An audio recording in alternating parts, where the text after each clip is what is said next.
আমি যদি শিবিরকে নিয়ে বলতে চাই, প্রথমে আমাদের মনে একটা ছোটবেলা থেকে ধারণা ছিল শিবির মানে রক কাটা হয়, এই টাইপের। কোরআনটা সব থেকে বেশি সুন্দর, আর প্লাস এটা আমি এতটা ভাবিনি। আমি ভেবেছিলাম হয়তোবা ফুল দিয়ে বরণ করা হবে এবং অনুষ্ঠান হবে, এতটুকু। আপনাদের থেকে কত টাকা করে নিয়েছে এই প্রোগ্রামে আসার জন্য? কোনো টাকা নেয়নি, ফ্রি, রেজিস্ট্রেশন ফ্রি ছিল। এতগুলো জিনিস দিয়েছে ফ্রি? জি। আচ্ছা, ছাত্রী সংস্থার প্রোগ্রামে রেজিস্ট্রেশন করেছেন, আমাদের সাথে কি আগে কখনো মিশেছেন?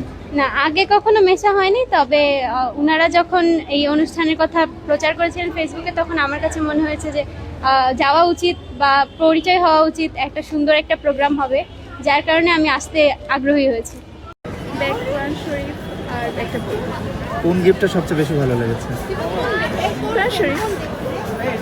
আচ্ছা, ওভারঅল আয়োজনটা কেমন লেগেছে? ভালো, যেহেতু ফার্স্ট প্রোগ্রাম ছিল আমার মানে ইউনিভার্সিটিতে, ভালোই লাগছে। আলহামদুলিল্লাহ, অনেক ভালো লাগছে এবং একটা কোরআন পেয়েছি, একটা ব্যাগ পেয়েছি এবং একটা ইসলামিক বই পেয়েছি এবং ভাইয়ারা নাস্তার ব্যবস্থা করেছেন। এটা হলো সব থেকে বেস্ট। আর কিছু দেখবে না, যে কোরআন শরীফ দিয়েছে একটা মুসলিম মানুষের জন্য, কোরআন শরীফটা খুবই দরকার। শিবিরের প্রোগ্রামে আসছি, এটা যোগসু থেকে আয়োজন করা হয়েছে আমাদের জগন্নাথ বিশ্ববিদ্যালয়, আর এসে খুব ভালো লাগছে। আমাদের কোরআন শরীফ দিয়েছে, খাবার দিয়েছে, তারপর একটা ব্যাগ দিয়েছে, আর একটা লোক কি যেন একটা বই দিয়েছে, ওটা দেখিনি। তো এই বিষয়গুলো আমার কাছে খুব ভালো লেগেছে। আর ওদের ব্যবহার প্লাস ওদের আজকের যে অনুষ্ঠানের করার হলো যেই ইয়েটা ছিল, খুব ভালো ছিল আমার কাছে। ব্যাগ, কোরআন শরীফ, একটা বই এবং হচ্ছে কিছু খাওয়ার, ভালো লেগেছে আজকে প্রোগ্রামটা। শিবিরকে অনেক ধন্যবাদ, আমাদেরকে 21 ব্যাচকে সুন্দরভাবে হচ্ছে নবীন বরণে মাধ্যমে বরণ করে নেওয়ার জন্য। কোরআন শরীফ পেয়েছি একটা, এটা হলো সবার কাছে সেরা একটা গিফট। একজন মুসলিম হিসেবে এই গিফটটা সবার কাছেই সেরা। শিবিরের প্রোগ্রামে এসে আমি পেয়েছি, তারাও দেখাতে দাও, ব্যাগ, বই, কোরআন শরীফ পেয়েছি একটা, কৃষি সম্বন্ধে একটা ধারণা দেওয়ার জন্য আমাদের এটা দেওয়া হয়েছে। এটা আসলে খুবই ভালো উদ্যোগ। আমার মনে হয় এটা হলো সবার কাছে সেরা একটা গিফট। একজন মুসলিম হিসেবে, লাইফ পার্টনার হিসেবে শিবিরকে কেউ চয়েস করে, সে অবশ্যই একজন সচ্চরিত্রবান। শিবিরের প্রতি আমার রিভিউ ভালোই হবে, কারণ ওনারা ধর্মীয় দৃষ্টিকোণ থেকে ওনারা যে চারিত্রিক গঠনটা সৃষ্টি করে থাকে, ওনাদের কর্মশালা যেগুলো আছে, তো সেইখান থেকে একজন খুবই একজন নিষ্ঠাবান যুবক তৈরি করে শিবির। তো সেইখান থেকে যদি, যেমন আমরা একটা গুজব খুব ভালোভাবে শুনে থাকি, শিবির নাকি রগ কাটে। আমরা তো শিবিরকে অত্যন্ত কাছ থেকে দেখলাম, আমাদের একটা রগও কাটেনি, এখনো সবকিছু ঠিক আছে। শুনেছি বিভিন্ন জায়গায় লেখা থাকে গুপ্ত, তারা কোন কাজটাকে গুপ্ত বলে দাবি করে সেটা আমি জানি না। সবকিছু প্রকাশ্য, সুনির্দিষ্ট, প্রত্যক্ষ। তারপরও যে কেন গুপ্ত বলে এটার সংজ্ঞা নেই, যারা গুপ্ত ট্যাগ দিয়েছে তারাই ভালো বলতে পারে। ছাত্র শিবিরের প্রোগ্রামে আসছে, কি দিল আপনাদের? আমাদেরকে বই দিছে, ব্যাগ দিছে, পানীয় বোতল দিছে, আর খাবার দিয়েছে, আর কলমও দিয়েছে। না, আমি কোনো খারাপ চোখে কেউ দেখবো না, দেশের ভালোর জন্য সবাই কাজ করে যাবে, আমি এটাই আশা করব। আমি কোনো নেগেটিভ কমেন্ট করব না। আমরা খালি হাতে এসেছি, কিন্তু হাত ভর্তি গিফট নিয়ে এখন যাচ্ছি। শিবিরের নবীনবরণ হলো, কেমন লাগলো আপনার? জি, আলহামদুলিল্লাহ, অনেক ভালো লেগেছে। নবীন বরণের প্রোগ্রাম, শিবির যেমন একটি সুসংগঠিত গোছানো সংগঠন, তেমনি তাদের প্রোগ্রামটাও সেরকমই গোছানো ছিল। কোনো টাকা লেগেছে কিনা? না না না, কোনো টাকা লাগেনি, বরং আমরা খালি হাতে এসেছি, কিন্তু হাত ভর্তি গিফট নিয়ে এখন যাচ্ছি। ভাইদেরকে কি বলবো, ভাইরা অত্যন্ত মানে শিক্ষার্থী বান্ধব পরিবেশ সৃষ্টি করার চেষ্টা করেছে। সবাই খুবই এনজয় করতেছে, ছবি তুলতেছে চারদিকে। আজকে আয়োজন তো খুব বড় পরিসরে হচ্ছে, তো আমরা সবাই খুবই আনন্দিত, ভাবি না এত বড় করে হবে। আমরা খুবই খুশি এবং আমরা চাই যে শিবির তাদের কার্যক্রম আরো বড় পরিসরে চালিয়ে। বাংলাদেশ ইসলামী ছাত্র শিবির এই সংগঠনটি মানে একটা আদর্শিক সংগঠন। এটা ইসলামিক মনোভাব ধারণ করে, এটা কোনো হিংসাত্মক কিছু শেখায় না। শিবির কখনো অন্যায় করে, মানে অন্যায় করেনি এমন কাউকে তারা কখনো তাদের বিরুদ্ধে কিছু বলেনি। এটা হানাহানি, মারামারি এগুলো কিছু শেখায় না। আর যে কোরআন শরীফ, এটা সত্যি এই বিষয়টা খুবই ভালো ছিল। আমরা নতুন ঢাকায় এসেছি, আমাদের কাছে নেই, এটা আশা করি বাংলা অনুবাদ করা। এটা আমাদের জন্য খুবই একটা ভালো একটা বিষয় যে আমাদেরকে বাংলা অনুবাদ সহকারে একটা কোরআন দেওয়া হচ্ছে। এখানে আমাদের কাছে কোরআন ছিল না, আমরা সহজেই পেয়ে যাচ্ছি। যদি গুপ্ত হয়ে ভালো কিছু করে, গুপ্ত হয়ে প্রকাশ্যে ভালো কিছু করে, শিক্ষার্থী বান্ধব হয়, শিক্ষার্থীদের পাশে থাকে। অন্যান্য সংগঠন এখনো ইসলামিক ছাত্র শিবিরের মতো আমাদেরকে এভাবে বরণ করে নেই না, একদম মনের মধ্যে গেঁথে আছে। খুবই ভালো ছিল। জায়গা একটু সংকট ছিল মনে হয়েছে, যদি ভিতরে জায়গা করতে পারতো তাহলে আরো ভালো হতো। অনেক কিছু গিফট পেয়েছি এবং আমার ক্যারিয়ার ওরিয়েন্টেড অনেক কিছু জানতে পেরেছি।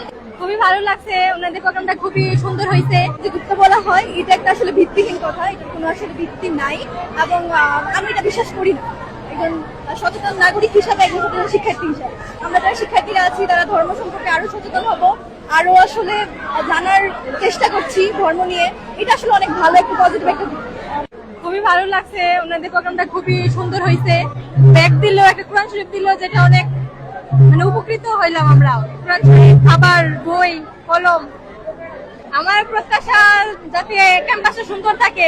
ঠিক আছে, মানে গুপ্ত শিবিরকে যে গুপ্ত বলে অনেকে, অনেক সংগঠন বলে থাকেন, বা অনেকেই ব্যক্তিগতভাবে শিবিরকে অপছন্দ করতে পারে, এটা তাদের ব্যক্তিগত অভিমত।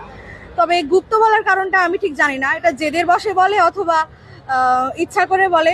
এই যে সুপ্ত অবস্থায় এত সুন্দর প্রোগ্রামগুলো করলো, এগুলো তো দেখার কথা। এগুলো দেখার পরেও যদি গুপ্ত বলে, সেটা একান্তই মানে জোর যার মূল লোক তার এরকম হয়ে থাকে বিষয়টা।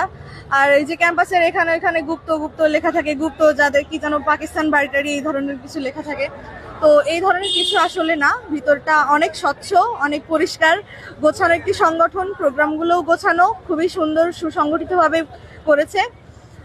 আপনারা তো দেখলেন, এতক্ষণ ছিলেন সাথে। তো গুপ্ত বলার কোনো প্রশ্নই ওঠে না এখানে। গুপ্ত অবস্থায়, গুপ্ত ট্যাগ নিয়ে সুপ্ত অবস্থায় দাঁড়িয়ে আছি এবং নিতে থাকবো, কোনো সমস্যা নেই। যে যা বলে বলুক, পাঁচে লোকে কিছু বলবেই। ভালো লাগছে অনেক। কোরআন দিছে, ইসলামী বই দিছে, ফুল দিছে, খাবার, পানি, কলম আর অনেক কিছু। কোনো টাকা লাগছে কিনা? না কোনো টাকা লাগে নাই। আসসালামু আলাইকুম রহমতুল্লাহ। সুপ্রিয় দর্শক, জগন্নাথ বিশ্ববিদ্যালয়ে ছাত্র শিবিরের নবীনবরণ অনুষ্ঠান অনুষ্ঠিত হয়েছে। সেখানে অতিথি হিসেবে উপস্থিত ছিলেন শিশির মুনির ভাই এবং শিবিরের কেন্দ্র সভাপতি। তো আজকের এই ভিডিওতে আমরা আপনাদের শিশির মুনির ভাইয়ের বক্তব্যের ভিডিওটা দেখাবো। পরবর্তীতে আমরা শিবিরের কেন্দ্র সভাপতি নুরুল ইসলাম সাদ্দাম ভাইয়ের বক্তব্যের ভিডিওটা দেখাবো। তো দর্শক, আপনারা ভিডিওর শুরুতে শুনলেন যে সেখানে শিক্ষার্থীরা স্বতঃস্ফূর্তভাবে অংশগ্রহণ করছে এবং তারা পুরস্কার পেয়েছে, এবং শিবির সম্পর্কে তাদের কি ধারণা সেটাও তারা জানিয়ে দিলেন, যা ভিডিওর শুরুতে আপনারা দেখলেন। তো দর্শক, এখন আপনাদের শিশির মুনির ভাই ওই অনুষ্ঠানে, নবীনবরণ অনুষ্ঠানে কি কি বক্তব্য দিলেন সেই ভিডিওটা দেখাবো। আপনাদের প্রতি অনুরোধ রইল আপনারা পুরো ভিডিওটা দেখে যাবেন। তো চলুন আমরা শিশির মুনির ভাইয়ের ভিডিওটা দেখে আসি। শিবিরের কিছু ইউনিক ফিচার আছে যেটা সচরাচর অন্যদের মধ্যে পাওয়া যায় না। এই ইউনিক ফিচারগুলো তোমরা যেরকম এরকম প্রশ্ন করছো না, আমরাও তো ছোটবেলায় এরকম প্রশ্ন করতাম যে এটা কেন করব, হুজুরদের দল, সব হুজুররা খালি কি কয় না কয়, এগুলোর সাথে আমরা যাব কেন? আমরা তো খুব আলট্রা মডার্ন ছাত্র ছিলাম, আমরা খুব আলট্রা মডার্ন ফ্রন্ট বেঞ্চের ছাত্র ছিলাম, ব্যাক বেঞ্চার ছিলাম না কোনো কালেই। কিন্তু শিবিরের লোকদের মধ্যে একটা ইউনিকনেস আছে। ইউনিকনেসটা হলো, যত না বেশি এখানে রাজনীতি আছে, তার চাইতেও বেশি আছে জীবনকে গঠন করার উপাদান। এই জীবনটা গঠন করতে গেলে যে ধরনের এলিমেন্টস লাগে, এই এলিমেন্টসগুলো যদি তুমি খোঁজো, রাজনৈতিক মুর্দাবাদ আর জিন্দাবাদের বাইরে গিয়া যদি খোঁজো, তাহলে দেখবা খুবই টাচি ইস্যু। আমি বিভিন্ন সময় ইন্টারভিউ বলেছি যে আমার যিনি দায়িত্বশীল ছিলেন, উনি আমারে সকালবেলা এসে ফজরের নামাজে ডাকতেন। I was hypnotised by his attitude, যে এই লোকটা সকালবেলা এসে তো কষ্ট করে আমার ডাকে কেন? নামাজ তো আমার, পড়লে লাভ আমার, না পড়লে লোকসান আমার, তো ওনার কি? উনি কেন আসে? 5 তলায় থাকতাম আমি, উনি থাকতেন 5 তলায়, আমি থাকতাম এফ রহমান হলের ঢাকা বিশ্ববিদ্যালয়ের 2 তলায়, উনি থাকতেন 5 তলায়। ভোর 4:30 পৌনে 5টার সময় গরমের দিনে এসে আমার পায়ের মধ্যে একটা সুতা দিয়ে বেঁধে রাখতো। এই সুতা দিয়ে বেঁধে রেখে জানালা দিয়া ফিতা টাইনে রাখতো।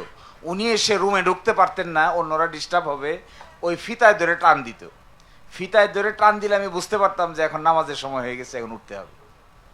আচ্ছা, দুনিয়ার কোন রাজনৈতিক লোকদের মধ্যে এই রকম আচরণ দেখতে পাবা? আমি নামাজ পড়ি না, ওই লোকের লাভ আর লোকসান কি? তুমি নামাজ পড়লে আমার লোকসান কি, আমার লাভ কি? পড়লে পড়ো, না পড়লে নাই, দিস ইজ ইয়োর বিজনেস। এই যে এক ডিপ আন্ডারস্ট্যান্ডিং, এই ডিপ আন্ডারস্ট্যান্ডিং এবং হিউম্যান টাচ অন্যান্য রাজনৈতিক দলগুলো অতিমাত্রায় রাজনীতিকীকরণ কারণে ওই ব্যক্তিগত টাচটা আর এইভাবে থাকে না। আরেকটা জিনিস দেখতে পাবা, হিসাব কিতাব। শিবিরের লোকদের মধ্যে যে টাকা পয়সার হিসাব, এটা এত সেন্সিটিভ এবং সূক্ষ্ম, এই জিনিস বাংলাদেশে রাজনৈতিক সংগঠন তো দূরের কথা, অন্য কোনো সংগঠনে গিয়েও তুমি টাকা পয়সার এত সূক্ষ্ম হিসাব দেখতে পাবা না। আমার এখনো মনে পড়ে এই গল্প, আমি বহু জায়গায় বলছি। আমি এক সময় এফ রহমান হলের শিবিরের টাকা পয়সা সম্পাদক ছিলাম। টাকা পয়সা সম্পাদক রে টার্মিনোলজিক্যালি ওরা বলে বায়তুল মাল সম্পাদক। তা আমার দায়িত্ব ছিল প্রতি মাসের 25 তারিখ থেকে 30 তারিখ পর্যন্ত টাকা তোলা। তা আমি টাকা তুলতাম, কেউ 10 টাকা, কেউ 5 টাকা, মতিঝিলে একজনে দিত 100 টাকা। নীলক্ষেত থেকে তখন মতিঝিল পর্যন্ত বক, এই পাশে আছে জনতা ব্যাংকের টাওয়ার, এই পর্যন্ত যাইতে রিক্সা ভাড়া ছিল 12 টাকা। তা আমি একবার হিসাব দিলাম যে এই কয় টাকা তুলতে আমার কয় টাকা খরচ হয়েছে। তার মধ্যে দেখাইলাম যে রিক্সা ভাড়া গেছে 12 টাকা নীলক্ষেত থেকে মতিঝিল পর্যন্ত। যিনি আমার হিসাব নিলেন তিনি আমারে ধরলেন, আরে আপনার মধ্যে তো বড় লোকই ভাব। বলে কি করছি আমি? কয় আপনি রিক্সা ভাড়া 12 টাকা দিয়ে এই নীলক্ষেত থেকে মতিঝিল গেছেন, এই পারমিশন পাইছেন কই? আমি কই বলে কি? তা আমি নিজে নিজে হাইটে যাব? আমারে বলল এখন থেকে বাসে যাইতে হবে। তখনকার দিনে নীলক্ষেত থেকে মতিঝিল পর্যন্ত বাস ভাড়া ছিল 2 টাকা। আমি তখন ওই পরের মাস থেকে আর কোনোদিন রিক্সায় যেতে পারি নাই। ওই মতিঝিল যাওয়ার জন্য বাসে উঠে মতিঝিল যেতাম। আমি যে কয়দিন এই টাকা পয়সার সম্পাদক ছিলাম, সম্ভবত 8 মাস যতটুকু আমার মনে পড়ে, আমি ইচ্ছায় অনিচ্ছায় 1 টাকাও নিজের বিবেকের কাছে লুকাইতে পারিনি। Never ever possible. এই পার্টটুকু এত অ্যাকাউন্টেবল, এত জাস্টিফাইড। আচ্ছা বলো, ছাত্র শিবির কোচিং সেন্টার চালায়, রেটিনা চালায়, ফোকাস চালায়, কন্টেস্ট চালায়, সাকসেস চালায়, হাজার হাজার ছাত্ররা এখানে আসা যাওয়া করে। কোনোদিন শুনেছো যে শিবিরের লোকদের মধ্যে নিজেদের মধ্যে টাকা পয়সা নিয়ে গোলমাল লাগছে? তাইলে এই যে হাজার হাজার রেটিনা বাংলাদেশের মেডিকেল জগতের একমাত্র এবং সবচাইতে নির্ভরযোগ্য কোচিং সেন্টার, প্রায় 18-20 হাজার ছাত্র এখানে লেখাপড়া করে। 18-20 হাজার ছাত্রদের লেখাপড়া করে, তারা ফি দেয় না? এই ফির হিসাবটা কিভাবে মেনটেন হয়? এত ট্রান্সপারেন্ট মেকানিজম কোথা থেকে আসবে? কে করবে? তুমি দেখবা যে এখানে কোনো ধরনের কোনো ডিফালকেশন, মানিত স্রূপ যদি কেউ করতেও চায়, সিস্টেমের কারণে সে প্রথম দিনেই ধরা খাইতে বাধ্য হবে। এই যে এক অ্যাপ্রোচ, এই অ্যাপ্রোচ প্রচলিত রাজনীতিতে এগুলো দেখা যায় না। আমার তো এখনো মনে পড়ে, এখনো আমি বুঝতে পারি যে এখন আমার একটা সামান্য টাকা পয়সার হিসাব করতে গেলে বারবার মনে পড়ে, আয়টা ঠিক আছে কিনা, ব্যয়টা ঠিক আছে কিনা, খাতটা ঠিক আছে কিনা, ভাউচার আছে কিনা, সঠিক জায়গায় হয়েছে কিনা, রাইট জায়গায় হয়েছে কিনা। এই ট্রেনিংটা আই রিসিভ ফ্রম শিবির। বারবার এটা মাথার মধ্যে কাজ করে।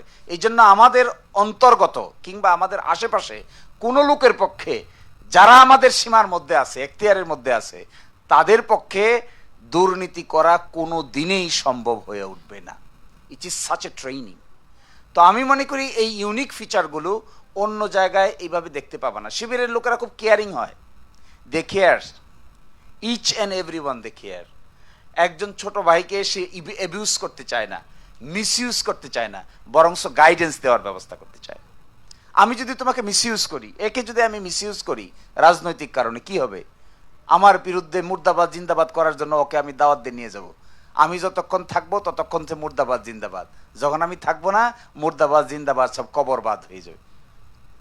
তো এর মতো একটা তোমাদের বিশ্ববিদ্যালয়ের এরকম একটা নেতৃস্থানীয় লোক, তাকে আমি মিসইউজ করতে পারি? সম্ভব এটা? যদি আমি তাকে মিসইউজ করি তা আমার স্ট্যাটাস কি হবে? আমার স্ট্যান্ডার্ড কি হবে? আমি কিসের রাজনৈতিক নেতা হব? আমি যদি একটা অধস্তন ছাত্র সংগঠনের মানুষকে সম্মান করতে না পারি, ডিগনিটি দিতে না পারি, রেসপেক্ট করতে না পারি, ইজ্জত দিতে না পারি, আর মিসইউজ করি নিজের সুবিধা অসুবিধা মতো, তাহলে তো young generation will be misused.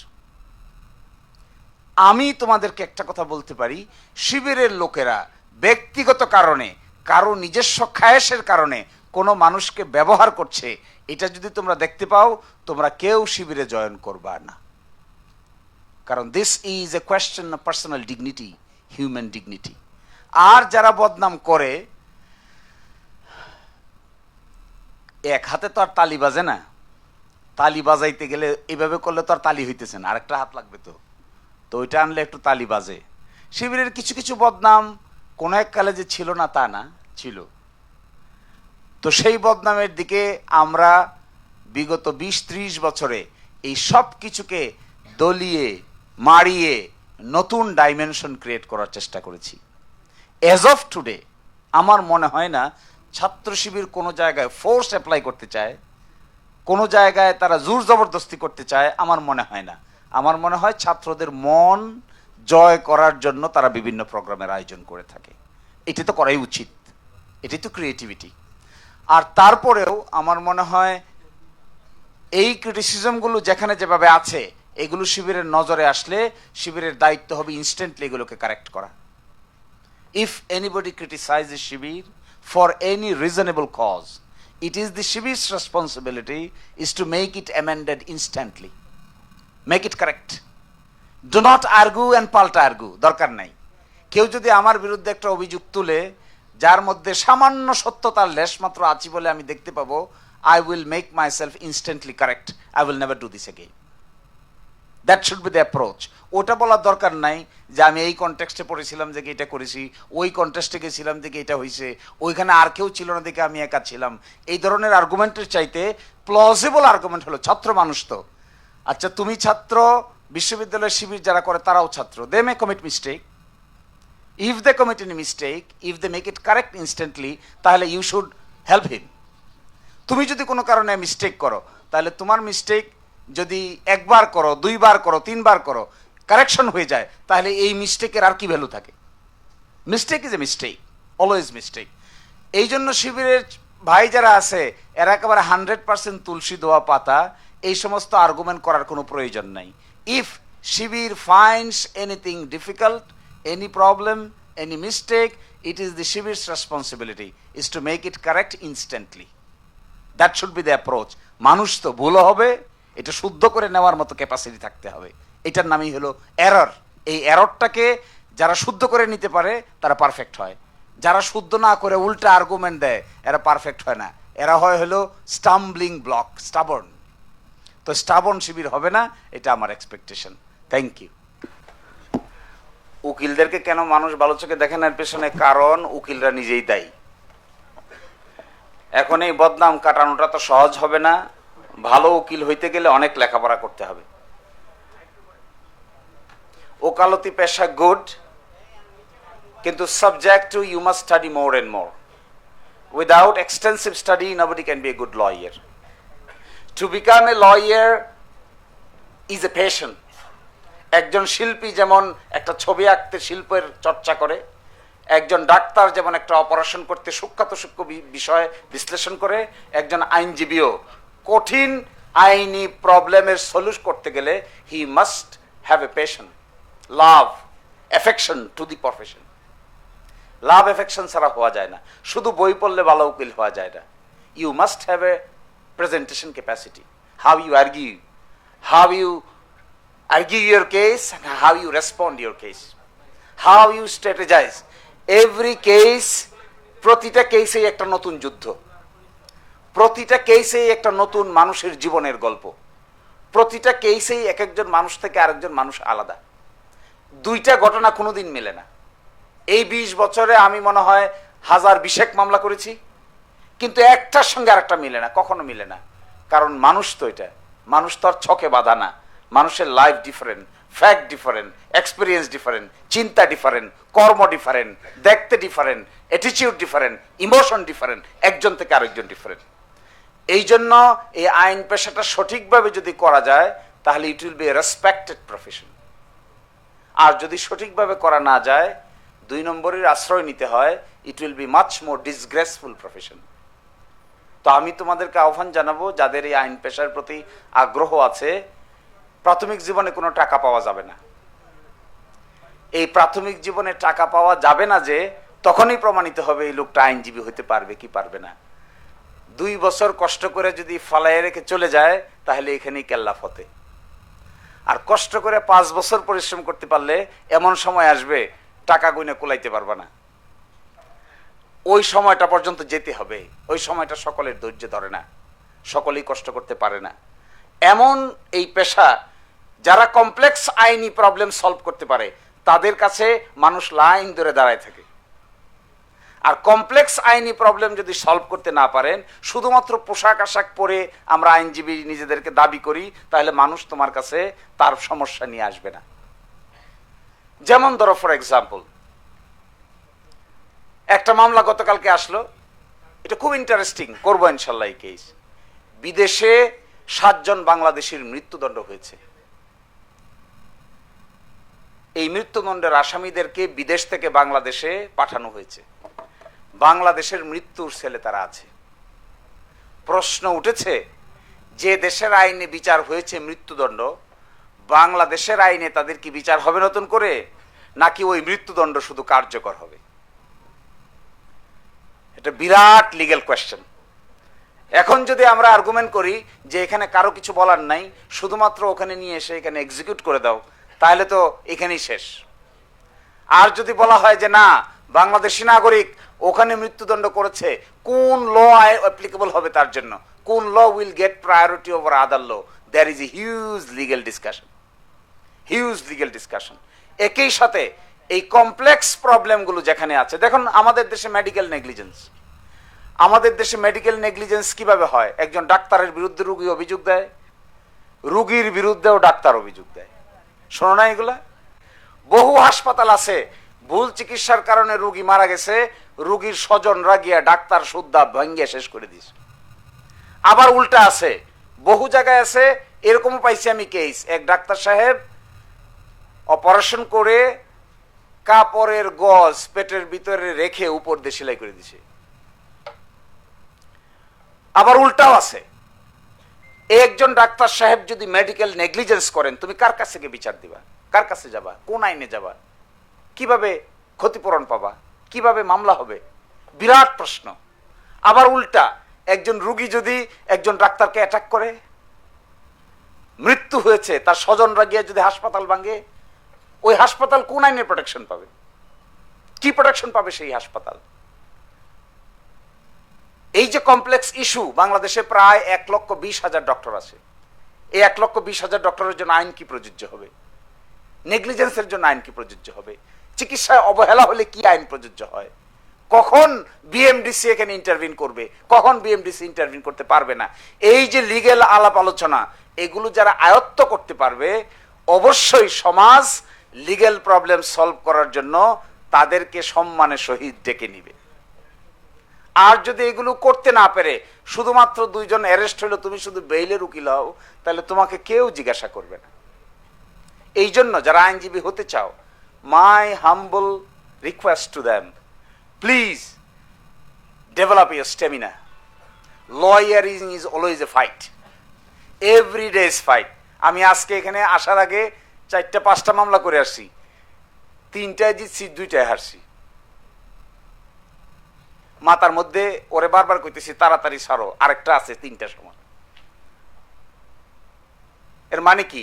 আইনজীবীর পেশাটা কেমন? হারবা জিতবা, জিতবা হারবা। স্টেমিনা শক্তিশালী না হলে একটা হারার পরেই আর তো জানটা চলে না।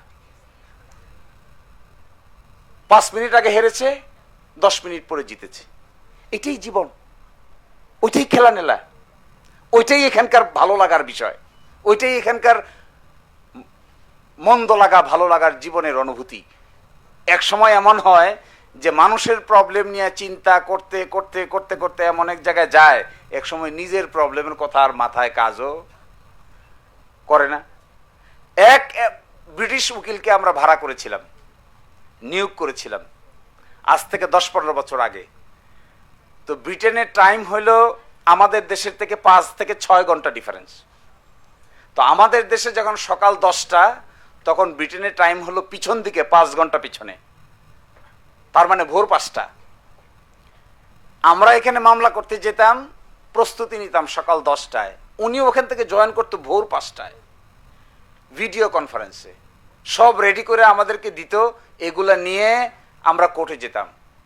এই ডিস্টার্বের কারণে উনি আমাদেরকে বললেন যে আপনাদের সঙ্গে আমার টাইম মিলে না, কিন্তু আমি পেশায় স্বাক্ষর করেছি আপনাদেরকে আমি আইনি সেবা দিব, কিন্তু আমার পরিবার মানতেছে না। এই কথা বলে অবশেষে উনি একদিন আমাদেরকে বললেন যে আপনাদের মামলা করতে গিয়ে আমার ডিভোর্স হয়ে গেছে, কারণ এই ভোর 5টার সময় ওটা আমার ওয়াইফ নেভার অ্যালাউজ ইট, কিন্তু আমি তো স্বাক্ষর করেছি। এরকম কত যে না বলা কথা আছে আইনজীবীর জীবনে। মাঝে মাঝে আমাদেরকে বলে শঙ্করের একটা বই আছে, শঙ্কর কত অজানারে, সেখানে আইনজীবীর জীবন সম্পর্কে কথা আছে। আমরা এক লোকরে গল্পটা বলি শেষ করে দিচ্ছি। এক লোকে জিজ্ঞাসা করছে আপনার ছেলে কত বড় হয়েছে, কয় এত বড়।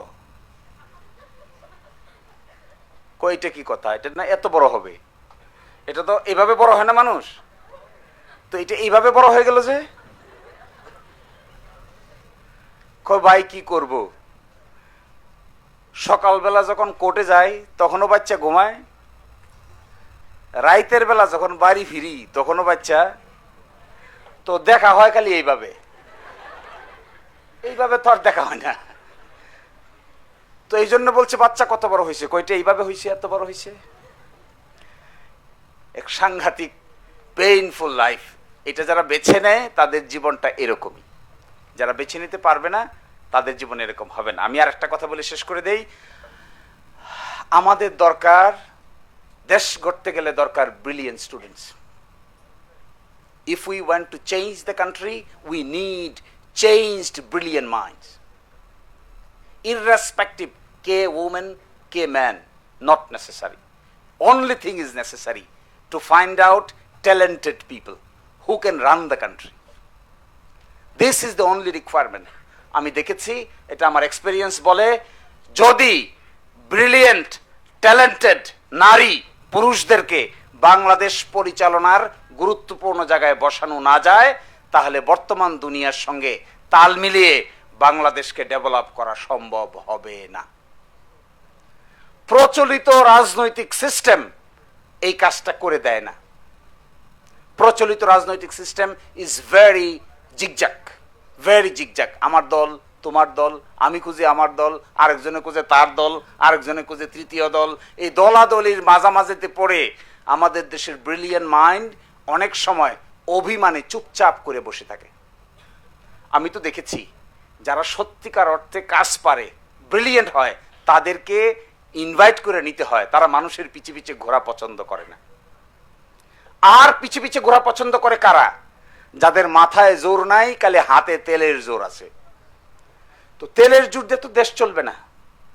দেশ চালাইতে গেলে মাথার জোরের লোক দরকার, যারা ফাইট করতে পারে, যারা অন্য দেশের মানুষের সঙ্গে ফাইট করে নিজের হিস্সা বুঝে নিয়ে আসতে পারে। এরকম ক্যাপেবল মানুষ আর রিকোয়ার্ড। সো আমি তোমাদেরকে বলবো, you are the brilliant mind, you are the young mind, you can change the nation. I am giving you a very important clue. Unless you people can be selected from the universities, private, public, Dhaka, Chattogram, Rajshahi, Jagannath, Jahangirnagar, এই বিশ্ববিদ্যালয়গুলোতে যে young minds, talented minds, diversified minds, creative thinking minds, innovative minds, এদেরকে যতক্ষণ পর্যন্ত আমরা স্ব জায়গায় বসাইতে পারবো না, ততক্ষণ পর্যন্ত এই কান্ট্রি ক্রিয়েটিভিটি এবং ট্যালেন্ট দেখতে পাবে না।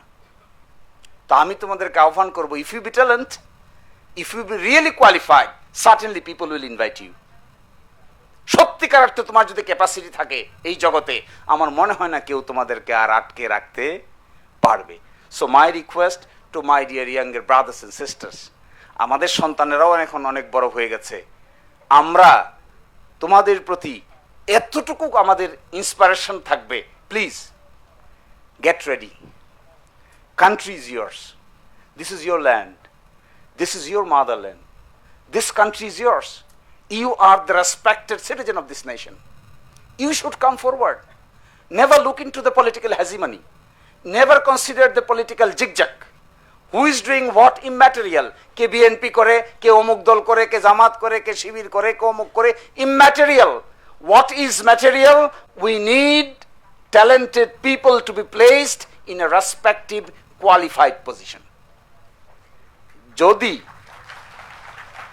এই কোয়ালিটি পিপল যদি রেসপেক্টিভ জায়গায় পৌঁছতে না পারে, তাহলে শুধুমাত্র আমরা একজন আরেকজনকে গালাগালাজ করব, আরেকজন আরেকজনকে দোষ দিব, শেষ পর্যন্ত আমরা যেখানে আছি সেখানেই থেকে যাব।